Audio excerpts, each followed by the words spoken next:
2부 예배 오신 것을 주님의 이름으로 환영합니다. 오늘 다시라 하는 제목으로 우리가 광복절을 맞이해서 광복절을 앞두고 우리는 광복절 기념 예배, 세대 통합 예배를 함께 드리는데, 원래는 이 시간에 요초동부가 함께 우리하고 예배를 합니다만 요초동부가 여름 성경학교 중입니다. 일부 예배는 중고등부 학생들이 통합 예배를 함께 드렸어요. 통합 예배라고 하는 이름을 가지고 있지만 우리가 작년만 모여서 드리는 2부 예배, 의미는 무엇인지 여러분이 알고 함께 예배하시면 좋겠다 싶어요. 해마다 맞이하는 광복절입니다. 해마다 돌아오는 것 같지요. 해마다 맞이할 때마다 우리는 다시 한번 민족의 아픔과 광복의 기쁨을 되새기게 합니다.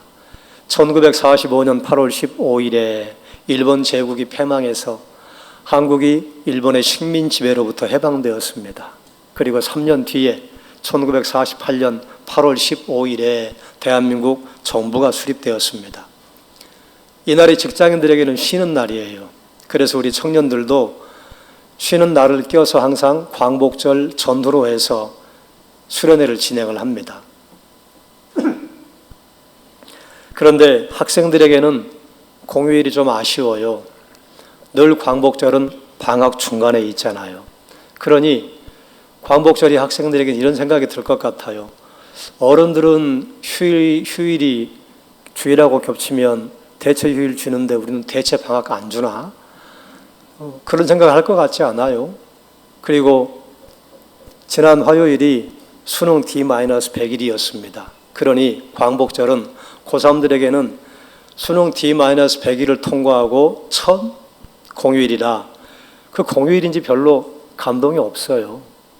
광복절을 맞으면 수능생들은 그해 여름을 잘 보냈으면 나는 이제 자신이 있다, 그런 자신감이 솟고, 그해 여름을 망쳐버린 학생은 광복절이 막 이제 점점 부담스러운 날로 돌아옵니다. 왜냐하면 광복절 지나면 개학해야 해요. 개학하고 나면 그러면 이제 바로 수능 모드로 이제 전격적으로 돌아가야 합니다. 휴일이라고 하는 느낌이 학생들에게는 들지 않아요.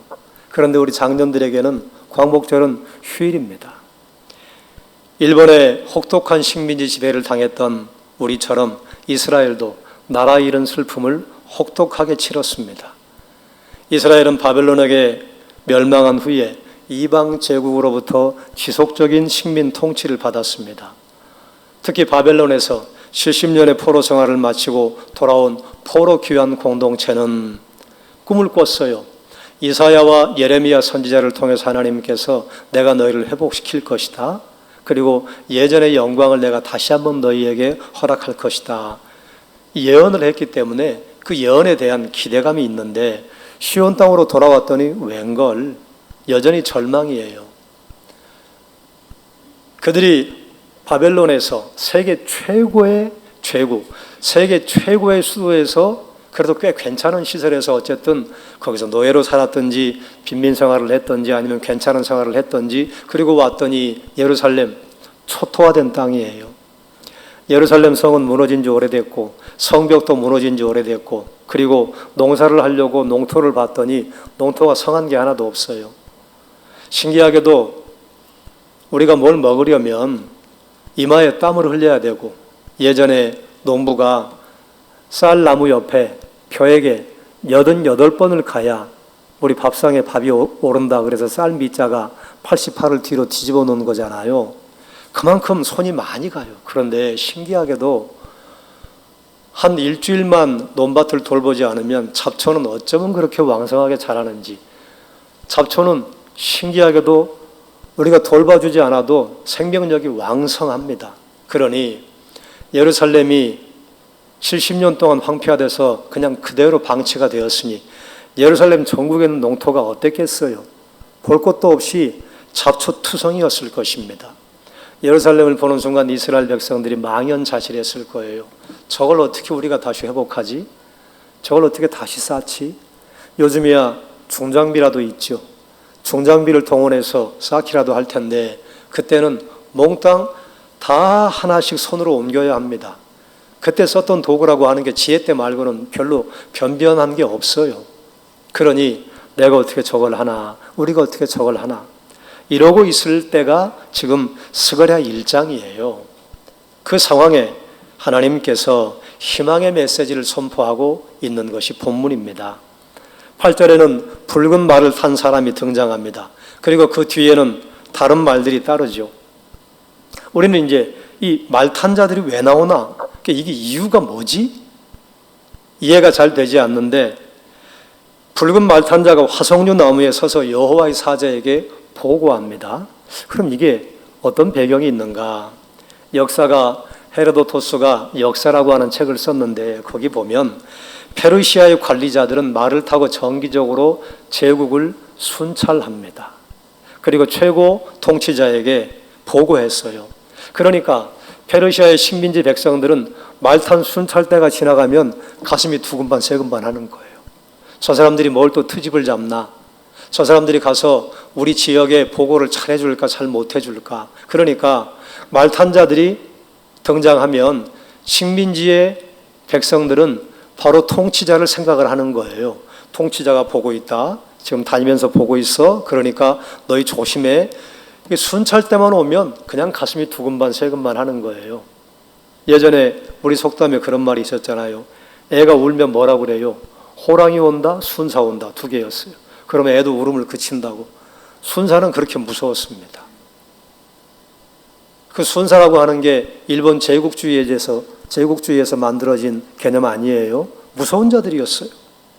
그런데 본문에 등장하는 자들은 여호와의 순찰대. 자, 그러면 이것이 무엇을 의미하는가? 여호와께서 세상을 보신다. 여호와께서 세상의 통치자이시다. 비록 지금 페르시아 제국이 명성을 떨치고 있는 것 같으나 여전히 페르시아도 여호와의 손 안에 있다. 페르시아도 여호와께서 순찰하신다. 그 말이에요. 사랑하는 여러분, 우리가 인생에 때로 하나님의 통치하심과 하나님의 인도하심이 느껴지지 않을 때가 있을 거예요. 그럴 때도 여러분 마음에 늘 되새길 것이 있습니다. 하나님이 통치하시지, 하나님이 주권자이시지, 하나님이 만왕의 왕이시지, 하나님이 만주의 주이시지. 그래서 하나님의 사랑하는 백성을 결코 무너지지 않게 하시고 돌보신다. 이것을 여러분 마음에 새기기를 주님의 이름으로 축원합니다. 온 땅을 돌아다닌 순찰대의 보고가 무엇이었는가? 온 땅이 평안하고 조용합니다. 이건 당시의 시대적인 상황을 반영하는 것입니다. 우리가 읽었던 8절에 7절에 다리오 왕 제2년 이렇게 시작하잖아요. 다리오 왕 제2년이 어떤 때인가? 그 앞에 왕이 캄비세스였는데 캄비세스가 몰락하고 그리고 6 제후가 있었습니다. 6 제후 가운데 한 사람이 다리오였어요. 다리오가 이제 선택을 받아서 왕위에 등극을 했는데 제후 가운데 한 사람이 되면 반드시 다른 제후들이 왕위에 오른 사람을 견제해요. 그리고 예전에 우리하고 똑같았잖아. 그러니 우리에게 이만큼 권리를 줘. 그런데 왕위의 선자는 그 권리를 차단시켜야 합니다. 그래 이제 그 전쟁이 계속되는 것이죠. 그런데 다리오가 신속하게 여러 제후들을 제압했습니다. 그래 페르시아가 평안하고 그리고 조용한 때였어요. 그런데 이것을 본 여호와의 사자가 의문에 빠진 것 같아요. 왜냐하면 여호와께서 열방을 향한 심판을 선언하셨는데 아직 페르시아는 든든해요. 뭐 페르시아가 어디가 금이 갔다거나 페르시아가 위험하다거나 아이고 페르시아가 풍전등화다. 그러면 하나님께서 페르시아도 이제 심판하시는구나. 이런 생각을 했는데 궁금증이 들었어요. 그래서 묻습니다. 여호와여, 언제까지 예루살렘과 유다 성읍들을 불쌍히 여기지 아니하시려 하나이까? 여러분 여기에 비밀이 하나 있습니다.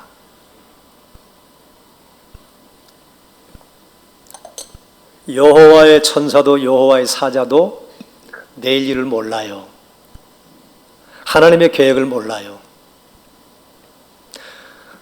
여러분을 괴롭히고 성도들을 공격하는 악한 영의 우두머리 사탄, 천사와 같은 급이에요. 그래서 사탄도 내일 일을 몰라요. 아무리 사탄의 도전과 유혹이 강력하다 하더라도 우리의 내일도 아시고 모레도 아시고 궁극의 미래까지 아시는 하나님 붙잡고 하나님 앞에 기도하면 하나님께서 여러분과 함께 하셔서 승리하게 하시는 줄 믿습니다. 그러므로 그 어떤 악한 세력에 대적에 여러분이 직면한다 하더라도 두려워하지 마시고 염려하지 마시고 하나님만 믿는 신앙 가지고 주를 따라가셔서 승리하기를 주의 이름으로 축원합니다. 하나님께서 여호와의 사자가 이런 질문을 하자 위로하는 말씀으로 여기 이렇게 표현하죠. 선한 말씀, 위로의 말씀으로 답하셨다. 그래, 두 가지를 희망의 메시지를 말씀하시는데 첫 번째 희망의 메시지는 무엇인가? 여호와께서 시온을 위하여 크게 질투하리라. 질투한다고 하는 단어는 두 가지 의미가 있어요. 질투라 하는 의미가 있고 두 번째는 열심이라고 하는 의미가 있습니다. 그러니 이 두 단어를 조합을 하자면 여호와께서 질투하시기까지 이스라엘을 사랑하시고 이스라엘을 성실하게 보호하시고 인도하실 것이다. 이것은 회복의 약속입니다. 그리고 회복의 시대를 열어줄 것이라고 하시는 하나님의 선포입니다. 이스라엘 백성들도 전전긍긍하는 것이에요. 하나님 70년이 지나면 회복해 준다고 하지 않으셨습니까? 그런데 돌아와 봤더니 이게 뭡니까? 망연자실. 우리가 이걸 어떻게 다시 재건하지요? 그럴 때 희망의 메시지를 주는 거예요. 두 번째 희망의 메시지는 예루살렘이 회복되리라. 그 다음에 무엇을 말씀하시는가? 내가 열방을 향해 진노할 것이다. 왜냐하면 하나님의 도구에 불과한 열방이 교만에 빠져 하나님의 의도보다 더 크게 이스라엘을 징계했기 때문이에요. 뭐 이런 것 있죠. 요즘 젊은 엄마들이야 지혜롭게 하겠지만 예전에 동네 엄마들 보면 나이 든 아들이 말을 안 들어요. 그러면 옆집 아저씨 지나가면 아저씨 이놈 좀 혼내줘요. 옆집 형이 지나가면 얘야 이놈 좀 혼내줘라. 엄마 마음에는 딱 한 대예요. 근데 옆집 아저씨가 이 녀석이 후레자식인 걸 알고 있으니까 알겠습니다. 제가 혼을 좀 내줘요. 막 어퍼컷, 스트레이트 반 죽여놨어요. 그럼 엄마가 아이고 고맙습니다 그래요. 그 사람하고 싸워요. 내가 언제 이렇게 하라고 그랬냐고. 그럼 이제 아저씨는 아니 두들겨 패라며요. 내가 손만 봐달라고 그랬지. 이렇게 이빨을 부러뜨려 놓으라고 그랬냐고. 지금 하나님이 그런 거예요. 내가 이스라엘을 징계하기 위해 아수르도 세우고 바벨론도 세웠다. 그런데 너희가 도에 지나치다. 내가 한 대만 때리라고 그랬지 이렇게 죽도록 패라고 그랬냐. 너희 손 좀 봐야 되겠다. 이게 지금 열방을 향해 진노하신 하나님의 모습이에요. 사랑하는 여러분, 우리가 이 땅에 성도를 대할 때뿐만 아니라 모든 사람을 대할 때도 이 땅에 움직이는 모든 사람은 하나님의 형상으로 지어졌습니다. 그러므로 해야 할 말이 있고 해서는 안 되는 말이 있고 또 여러분이 어떤 관계를 할 때 도를 넘어서는 안 되는 행동이 있습니다. 그건 자식을 향해서도 마찬가지요. 부모님을 향해서도 마찬가지인 거예요. 남편이 아내를 향해서도 마찬가지고 아내가 남편을 향해서도 마찬가지인 것이에요. 그러면 하나님이 불편해하세요. 그 내용이 구약에 이렇게 등장합니다. 객이나 고아나 과부에게 너희가 물 한 그릇 떠주고 그들에게 적선하면 그들에게 떡을 대접하면 하늘 아버지께서 갚으신다. 이걸 뒤집으면 어떻게 되는 줄 아세요? 객이나 고아나 과부에게 너희가 함부로 하면 그래서 이스라엘 백성들이 가나안 땅에서 쫓겨난 게 그것 때문이에요. 너희는 객이나 고아나 과부에게 포악하게 했다. 그래서 이 땅이 너희를 토해낸다. 여러분 그런 어리석은 일을 범치 않기를 주의 이름으로 축원합니다. 이전에 이스라엘은 하나님께 불순종함으로 말미암아 성전이 파괴되고 하나님 예루살렘을 떠나셨습니다. 그래 에스겔 성경에 보면 하나님께서 하나님의 영광이 지성소에서 움직여요. 그래서 성소 밖으로 나가셔서 예루살렘 동편 성문으로 나가버립니다. 이건 상징이에요. 하나님께서 계시지 않는 곳이 없습니다. 하나님 어디나 계셔요. 떠날 수 없어요. 하나님께서는 온 우주를 돕고 계시는 하나님의 존재하심이라 하나님이 어디로 떠나신데 이건 불가합니다. 근데 이건 무슨 말을 하시는가? 내가 너희를 보호했던 보호를 내가 거둔다. 그러나 이제는 여호와께서 예루살렘으로 돌아오시기 때문에 하나님과 이스라엘 백성들의 관계가 회복이 되고 잃어버렸던 하나님의 집이 건축될 것을 의미합니다. 너희가 볼 때 예루살렘이 황폐하냐? 너희가 볼 때 하나님의 전이 형편없게 되었냐? 너희가 그걸 짓는다는 것은 불가능해 보이지? 내가 할 거야. 그 말씀이에요. 여러분, 사람의 손이라고 하는 것이 망연자실 힘 빠지면 정말로 이것처럼 무기력한 게 없는데 이 손이 뭔가 하나씩 하기 시작하잖아요. 그러면 만리장성을 쌓잖아요. 기계가 한 것 아니었어요. 사람의 손이 한 것이었습니다. 사람의 손에 하나님이 힘을 주시고 그 손에 하나님이 힘을 허락하셔서 다시 세우는 것이에요. 여호와께서 예루살렘을 선택하신다고 하는 것은 여호와께서 성전에 다시 임재하셔서 이스라엘 백성들과 함께 하신다는 의미입니다. 그러면 이 희망의 메시지가 오늘을 살아가는 우리에게는 어떤 의미가 있습니까? 첫 번째, 한번 따라하죠. 하나님을 신뢰하라. 그래요. 스가랴는 페르시아의 통치 아래에 있는 이스라엘 포로 귀한 공동체에게 여호와께서 진정한 왕이시다. 여호와께서 보신다. 여호와께서 통치하신다. 비록 이스라엘 페르시아의 통치 아래에 있다 할지라도 우리의 통치자는 만왕의 왕이신 여호와이시다 하는 말씀을 선포했습니다. 이것은 이 시대를 살아가는 그리스도인들에게 질문하는 거예요. 여러분의 통치자가 누구인가? 여러분은 누구의 통치를 받고 살아갑니까? 하나님의 통치, 예수 그리스도의 통치 아래 살아가기를 주님의 이름으로 축원합니다.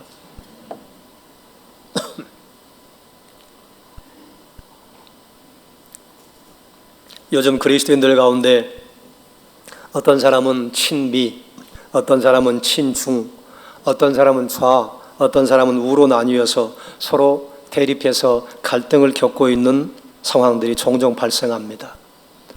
어떤 사람들은 우리는 중국과 관계를 돈독히 해야지, 또 어떤 사람은 아니야, 여전히 그래도 미국과 관계를 돈독히 해야지. 여러분, 그리스도에는 중심을 잡아야 해요. 복음의 관점에서 볼 때 한국의 미래와 한국의 살 길은 궁극적으로 미국에 달린 것도 아니요, 중국에 달린 것도 아니요, 한국의 자주 국방에 달린 것도 아니요, 하나님의 손 안에 있습니다. 역사책을 읽다 보면 역사가 이렇게 뒤집히는 큰 사건들이 있는데 그 사건들이 인간이 계획하고 인간이 치밀하게 계획해서 한 게 몇 건 안 됩니다. 거의 대개는 하다가 이런 일이 벌어졌어? 그게 역사의 이 전환점에 굉장히 자주 일어나는 사건이에요. 여러분, 만리장성을 쌓았던 진나라가 외적 때문에 무너졌습니까? 내부에서 무너졌어요. 아무리 군사를 많이, 아무리 군비를 많이, 아무리 국방력을 든든하게 키워도 하나님께서 돌봐주지 않으시면 적은 어디에나 생깁니다. 사랑하는 여러분, 이 나라가 살 길은 하나님께 달려있는 줄 믿습니다. 하나님의 통치하심, 하나님의 인도하심, 하나님의 사랑하심이 여전히 저는 대한민국에 있다고 믿습니다. 요한복음 14장 1절에 이렇게 선포해요. 너희는 마음에 근심하지 말라. 하나님을 믿으니 또 나를 믿으라. 하나님의 보호하심과 인도하심이 예수 그리스도의 능력과 은혜 가운데 우리에게 드러나는 줄 믿습니다. 희망의 메시지가 우리에게 어떤 의미가 있는가? 두 번째, 한번 따라하죠. 그리스도인의 삶은 절망으로 끝나지 않습니다. 스가랴 시대의 백성들은 오랫동안 식민지 생활로 인해서 절망적인 삶을 살았습니다. 우리나라 일제 치하가 36년, 35년, 37년 아니에요? 그런데 이들은 그 땅에 산 것도 아니고 아예 바벨론으로 몽땅 이렇게 뽑혀가서 거기서 보낸 시간이 70년입니다. 이 시간이면 말을 잃어버릴 시간입니다. 문화에 대해서 식민지 문화, 우리나라의 문화는 열등해. 그리고 문화를 포기할 수 있는 시간입니다. 그런데 신기하게 하나님께서 거기서 그들이 그걸 버리지 않도록 계속 역사하셨어요. 필요할 때 다니엘을 세우시고, 필요할 때 하나님께서 모르드게를 세우시고, 필요할 때 에스더를 세우셨어요. 이게 어찌 우연이겠습니까? 하나님의 보호하심과 하나님의 손길은 내가 어디에 있느냐가 중요한 게 아니에요. 내가 어디를 보는가가 중요한 것입니다. 내가 아무리 높은 곳에 있어도 하늘을 보지 않고 땅만 보고 살아가면 나는 거기서 추락할 거예요. 그러나 내가 사망의 음침한 골짜기에 있다 할지라도 나 거기서 하늘을 보면 하나님께서 여러분을 바위 위에 세워주실 줄 믿습니다. 이스라엘 백성들이 선민으로서 그들의 정체성의 자랑거리였던 예루살렘과 성전이 붕괴되면서 그들의 모든 희망은 박살나고 말았습니다. 포로기한 공동체가 돌아왔더니 예전에 그들이 봤던 상황보다 더 처참한 거예요. 그래 절대 절망 앞에 섰습니다. 그러나 그들에게 하나님은 희망을 노래하셨어요. 여러분 이렇게 생각할 수 있습니다. 아니 절망 속에 빠진 사람에게 희망을 노래한 게 그게 무슨 의미가 있어? 정말 그래요? 여러분 코가 석자나 빠져 있을 때 누군가 와서 여러분의 등 두드려주면 힘이 납니까 안 납니까? 내가 이제 모든 것이 무너졌다고 생각을 했는데 내가 도울게. 그런데 그 도우려고 하는 분이 대통령일세? 힘이 날까요 안 날까요? 여러분 절망의 자리에서 하나님께서 희망의 노래를 부르는 것은 그저 무의미한 땅에 사라지고 하늘에 사라지는 그런 소리가 아니에요. 정말로 이스라엘 백성들의 두 다리에 힘을 주는 희망의 메시지예요. 여호와께서는 그들에게 오셔서 예루살렘과 성전을 회복할 것을 약속하셨습니다. 그런데 우리가 주변을 볼 때 절망해야 할 일들이 많을 때 그때 우리에게도 여전히 실망이 찾아와요. 올해 질병관리청 웹사이트에 이런 광고가 떴어요. 에이즈 신규 감염 제로 운동을 시작합니다. 왜 그럴까요? 에이즈가 폭발한다 그 말이에요. 질병관리청의 자료에 보면 최근 5년간 에이즈 감염 현황 자료에 따르면 22년도에 신규 감염자가 1066명이었습니다. 2021년도에는 975명입니다. 그러니까 평균 플러스 마이너스 빼고 한 해에 1000명씩 폭발한다고 보시면 되는 거예요. 성별로는 남성이 984명이었어요. 여자는 82명. 그럼 에이즈 감염자의 90% 이상이 남성이란 얘기인데 감염 경로가 99%가 성접촉입니다. 성적 교제, 성적 만남을 통해서 이게 일어난다는 것인데 이 중에 동성 간의 접촉은 348명, 60%입니다. 그러면 이것저것 다 그냥 빼도 에이즈 감염은 성관계를 통해 발생한다 그 말이에요. 그러면 목사인 저는 이런 생각이 드는 거예요. 국가는 동성에 대해서 사람들에게 경종을 울려야 합니다. 무분별한 성관계에 대해서 조심해야 한다고 가르쳐야 합니다. 그런데 그런 가르침은 보이지 않아요. 많은 사람이 동성애를 인권으로 보호해야 한다고 주장합니다. 인권은 보호해야 합니다. 그런데 인권을 걸어야 할 때가 있고 인권을 걸면 안 되는 때가 있어요. 동성애는 질병이지 인권이 아니에요. 질병은 치료해야 합니다. 인권은 보호해야죠. 동성애는 보호할 대상이 아니에요. 치료해야 할 대상이지. 그래서 올 7월에 동성간이라도 함께 살고 있는 사람에게 건강보험에서 건보를 지원하는 것이 옳은 것 같다라고 하는 판결을 내렸잖아요. 제가 왜 이걸 준비했느냐? 중고등부 학생들이 오늘 일부 예배 여기 앉아 있었어요. 동성애는 동성 간의 아름다운 사랑으로 지금 계속 미화되고 있습니다. 여러분, 동성 간의 사랑이 아름다워요? 동성 간의 사랑을 아름답다고 이야기하는 사람들은 동성 간의 사랑이 플라토닉 러브 같다고 이렇게 얘기를 해요. 아니에요. 동성애는 육체적인 결합이요. 남자가 남자끼리 성관계하고 여자가 여자끼리 성관계를 하는 것이 동성애예요. 그 이상도 그 이하도 아니에요. 그걸 가르쳐 줘야 해요. 그럼 교회는 어떻게 해야 할까요? 교회의 기준은 성경입니다. 레위기 18장 22절에 이렇게 선포하지요. 너는 여자와 교합함 같이 남자와 교합하지 말라. 이는 가증한 일이니라. 동성 간의 성관계는 로맨스가 아니라 가증한 일입니다. 그런데 점점 이런 것들에 대해 문을 열자고, 이것이 인권이라고 얘기하는 시대를 살고 있어요. 목회자로서 기도할 때마다 때로는 절망감이 밀려들 때가 있습니다. 하나님,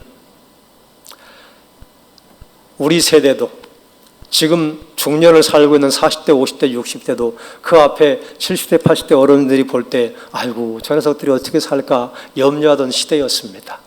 그런데 지금 저희가 중년이 되어서 우리 다음 세대를 염려합니다. 근데 잘 살아갈 거예요. 그런데 이전 시대와 상당히 달라요.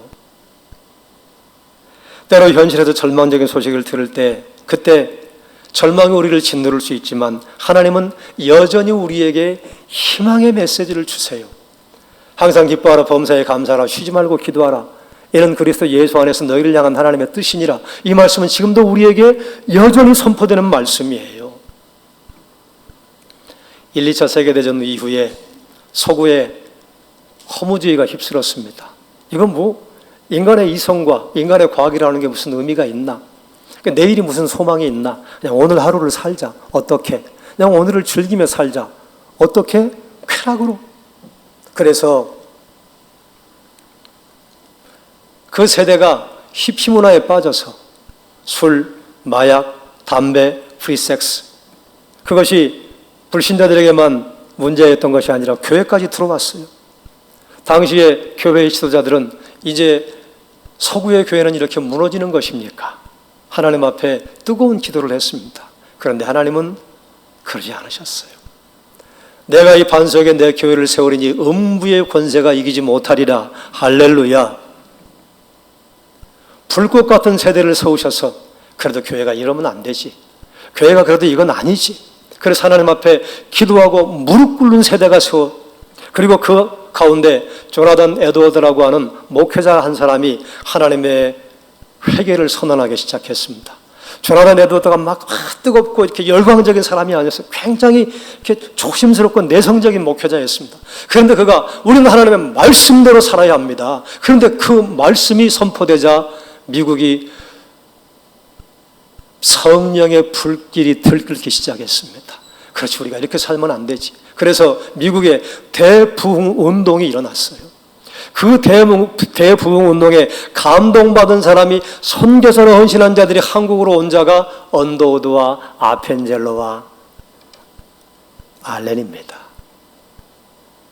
저는 이렇게 기도합니다. 하나님, 참 어려운 시대를 살고 있습니다. 그러나 하나님이 하실 줄 믿습니다.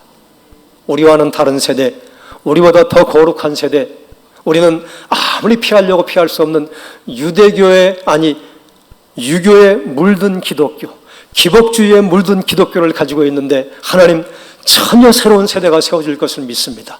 하나님 거룩한 세대가 세워지게 해주십시오. 불꽃 같은 세대가 세워지게 해주십시오. 그래서 우리 때보다 더 거룩한 세대, 우리 때보다 더 뜨거운 세대가 하나님 대한민국에 일어나서 거룩한 제상의 사명을 감당하게 해주십시오. 하나님이 함께 하시기 때문에 저는 이 기도가 응답될 줄 믿습니다. 그래서 그리스도인의 삶은 절망으로 끝나지 않습니다. 아니, 절망으로 끝날 수 없어요. 왜냐하면 하나님께서 합력하여 선을 이루시기 때문입니다.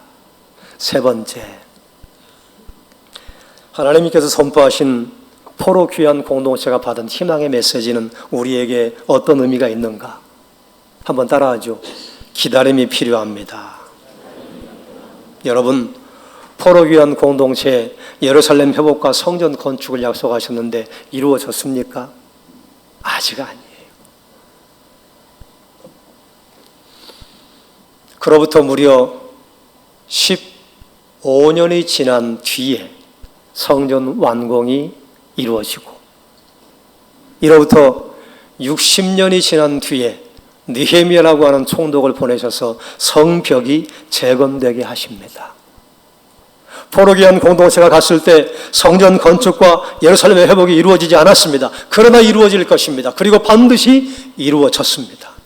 사랑하는 여러분, 오늘 우리가 현실의 절망에 직면했을 때 우리에게 무엇이 필요해요? 기다림이 필요합니다. 하나님께서는 여러분을 보고 있습니다. 하나님께서는 여러분의 탄식을 듣고 있습니다. 하나님께서는 이 땅의 어려움과 이 땅의 불신앙을 보고 눈물을 흘리며 기도하는 하나님의 백성들의 그 기도를 듣고 계십니다. 오늘날 우리가 살아가는 이 사회는 속도가 지배하고 있습니다. 컴퓨터와 인터넷의 속도가 얼마나 빠른지 우리의 상상을 초월합니다. 그리고 지금 여기 386 세대를 지나간 세대는 그래도 나는 인터넷에 나는 일가견이 있어. 손자 앞에 가면 우리는 한없이 작아집니다. 그 아이들에게 우리가 인터넷을 가르쳐 준 적이 없어요. 그런데 걔들은 빛과 같은 속도로 두들겨요. 뭘 하는지도 모르겠어요. 그런데 화면이 휙휙 바뀌어요. 그리고 할머니가 얘야 이건 어떻게 하냐 그러면 굉장히 거만한 태도로 한 수 가르쳐 주잖아요. 아이고 내가 치사해서 너에게 안 물어본다. 그런데 물어볼 애가 걔밖에 없으니까 야 치사하지만 또 한 번 가르쳐 줘라. 상상을 초월해요. 대한민국의 택배 서비스는 전 세계 사람들이 깜짝 놀랍니다. 이처럼 빠른 속도에 익숙해진 현대인들은 상대적으로 기다림에 익숙하지 않습니다. 차를 끌고 가다가 횡단보도 앞에서 차를 세우면 뒤에 타신 분께서 빨리 가시라고 빵빵거려요. 저는 움직이지 않아요. 왜요? 횡단보도인데 일단 멈춰야지. 장생배기 앞에서 출발하려고 화면이 바뀌었는데 잠깐 정신줄 놓고 있다가 거기 이러고 서 있으면 뒤에서 하모니로 빵빵빵거려요. 근데 그렇게 빨리 간다고 해서 한 1시간 빨리 가는가? 그것도 아니에요. 똑같아요. 신호 어기고 가봐야 거기 서 있어. 그런데 우리는 그걸 못 기다려요. 그런데 여러분 아십니까? 이 조급증이 신앙에도 들어왔어요. 우리는 기도할 때 즉각적인 응답, 오늘 기도하면 쿠팡처럼 내일 응답되는 그 기도의 응답을 우리가 기도하지 하나님 한 달을 기다리라고요? 아유 그러면 안 되지요. 모르세요? 요즘 대한민국이 얼마나 빠른데 한 달을 기다리라니. 넌 대한민국이지 여긴 천국이야. 여러분 만약에 우리의 기도가 조급하면 조급할수록 하나님의 뜻보다는 내 뜻에 얽매일 가능성이 커집니다. 만약 우리가 기다림을 포기하고 서두른다면 하나님 나라와는 상관없는 일을 우리가 그리스도의 이름으로 할 때가 종종 발생합니다. 여러분 아십니까? 현대인들은 속도에 긴장하고 있어요. 속도에 엄청난 스트레스를 받습니다. 그러니 여러분의 숨쉬게 하는 숨구멍은 기다림이에요. 기다림은 아날로그 감성이라고 저는 생각을 해요. 모든 관계 속에서 기다림이 가능한데 모든 관계가 0, 1 이렇게 딱딱 끊어지는 건 아니잖아요. 우리 중고등부 학생들이나 청년들 사이에도 만났다 헤어지고 헤어졌다가 또 만나고 이런 친구들이 있어요. 그런 친구들에게 제가 이렇게 얘기합니다. 만났다가 헤어지고 헤어지다가 만나고 또 그렇게 계속 해라. 그러면서 인간관계를 배우는 거예요. 만났다가 헤어졌다고 교회를 떠나가다 그러지는 말아라. 여기 버텨 있어야 해. 그러면 헤어질 때마다 교회를 옮길래? 그럼 대한민국에 다닐 교회가 하나도 없어. 여러분 그러지 않아요? 우리도 여기서 신앙생활 하면서 어쩔 때는 마음에 안 드는 사람도 생기고 어쩔 때는 마음에 상처가 생기기도 하고 그럴 때마다 교회를 옮겨요? 아니요. 상처 안 받을 교회가 대한민국에 지구상에 하나도 없어요. 마음 상하지 않을 교회가 지구상에 하나도 없어요. 여기서 상처받고 여기서 시험 받았지만 이겨내야 되는 자리는 여기에요. 여기서 이겨내야 성숙할 수 있습니다. 도망 다니죠. 성숙하지 못해요. 그래서 학생들 들으라고 그랬어요. 너희가 헤어지면 내가 어제 사귀다가 오늘 헤어졌으니까 감정의 전기가 딱 끝나. 막 이만큼 좋았다가 그 다음날 뚝 떨어져? 안 그래요. 헤어졌는데 계속 남잖아요. 내가 왜 그랬을까? 왜 또 보고 싶지? 왜 또 생각이 나지? 시간이 지나야 해요. 모든 인간관계 디지털은 없습니다. 아날로그예요. 하나님이 우리를 그렇게 지으셨어요. 왜 그런 줄 아세요? 기다릴 줄 아는 사람이 성숙한 사람이에요. 기다릴 줄 모르는 사람은 성숙하지 않은 사람이에요. 기다릴 줄 아는 사람이 기도의 응답을 받습니다. 그걸 인내라고 해요. 기다릴 줄 아는 성도가 성숙해요. 조급증 때문에 흔들리는 성도들이 있습니다. 성숙한 성도 아니에요. 성숙이란 하나님의 뜻이 있겠지. 하나님께서 반드시 이루시겠지. 그리고 하나님의 응답을 그 자리에서 기다리는 그 성도가 성숙한 성도요. 여러분 기억하시길 바랍니다. 해방을 맞았지만 절망에 직면한 이스라엘 포로 귀환 공동체에 하나님이 희망을 선포하셨어요. 세상의 순찬때를 보내는 분은 하나님이시다. 그분이 왕이시다. 그분이 통치하신다. 그분이 보고 계시다. 그분이 우리를 질투하기까지 사랑하신다. 그리고 그분이 우리와 함께하며 우리의 대적을 징계하실 것이다. 그분이 여러분과 함께 하시다고 하는 것을 여러분 마음에 새기고 늘 담대하게 그 어떤 어려움과 그 어떤 절망과 그 어떤 힘든 시기를 만난다 할지라도 이겨내시기를 주님의 이름으로 축원합니다. 그래서 우리에게 적용되는 내용이 무엇이에요? 하나님을 신뢰하라. 그리스도인의 삶은 절망으로 끝나지 않습니다. 기다리라. 그러면 다시 하나님께서 회복과 번성과 형통을 여러분에게 허락하실 것입니다. 기도하겠습니다. 하나님, 우리는 다시 주어지는 하나님의 은혜, 다시 쏟아지는 하나님의 사랑, 다시 하나님께서 주시는 하루 24시간을 선물 받습니다. 반복되는 다시의 은혜 때문에 우리는 다시 또 하루를 살아갑니다. 우리는 그런데 다시 범죄하고 다시 죄짓고 다시 불평하고 다시 비판하고 다시 수군거리고 다시 하나님 앞에 불순종할 때가 얼마나 많은지, 우리의 다시보다 하나님의 다시가 우주를 덮어버리기에 우리는 하나님 앞에 거룩한 자로 설 수 있습니다. 하나님의 은혜를 생각하며 우리가 다시 하나님 앞에 섭니다.